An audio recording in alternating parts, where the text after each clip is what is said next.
ലോക ബ്രെയിലി ദിനം. അന്ധരെ വായിക്കാനും എഴുതാനും പ്രാപ്തരാക്കുന്ന ബ്രെയിലി ലിപിയുടെ ഉപജ്ഞാതാവായ ലൂയി ബ്രെയിലിയുടെ ജന്മദിനത്തെ അനുസ്മരിച്ചാണ് ജനുവരി 4 ലോക ബ്രെയിലി ദിനമായി ആചരിക്കുന്നത്. 1809 ജനുവരി 4 ജനിച്ച ഫ്രഞ്ചുകാരനായ ലൂയിസ് ബ്രെയിലിയുടെ ജന്മവാർഷികത്തോടനുബന്ധിച്ച് കാഴ്ചപരിമിതരുടെ ക്ഷേമത്തിനായി അദ്ദേഹം നൽകിയ സംഭാവനകളെ അനുസ്മരിക്കുന്നതിനാണ് ജനുവരി 4 ലോക ബ്രെയിലി ദിനമായി ആചരിക്കുന്നത്. 2019 ഐക്യരാഷ്ട്രസഭയുടെ പൊതുസഭയാണ് ലോക ബ്രെയിലി ദിനം രൂപീകരിച്ചത്.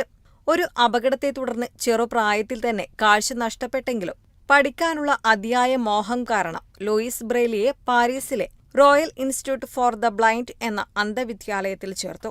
ചാൾസ് ബാർബിയർ വികസിപ്പിച്ചെടുത്ത ഡോട്ടുകൾ ഉപയോഗിച്ചുള്ള ഒരു എഴുത്ത് സംവിധാനം ഉപയോഗിച്ച് ബ്രെയിലി വായിക്കാൻ പഠിച്ചു. അതോടൊപ്പം തന്റേതായ ഒരു ലിപി വികസിപ്പിക്കുന്നതിൽ ബ്രെയിലി പരിശ്രമം തുടങ്ങി.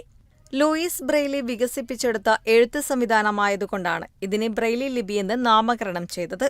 ഐക്യരാഷ്ട്രസഭയുടെ കണക്കനുസരിച്ച് ലോകത്തിൽ അന്ധരുടെ എണ്ണം 3,60,00,000-ഉം ഭാഗിക അന്ധരുടെ എണ്ണം 21,60,00,000-ഉമാണ്. സാധാരണ കാഴ്ചയുള്ള ആളുകളെപ്പോലെ തന്നെ ഇവർക്ക് വായിക്കാനും പഠിക്കാനും സഹായിക്കുന്ന ബ്രെയിലി ലിപി ഇവരുടെ ജീവിതം തന്നെ മാറ്റിമറിച്ചു. News desk Kerala vision news.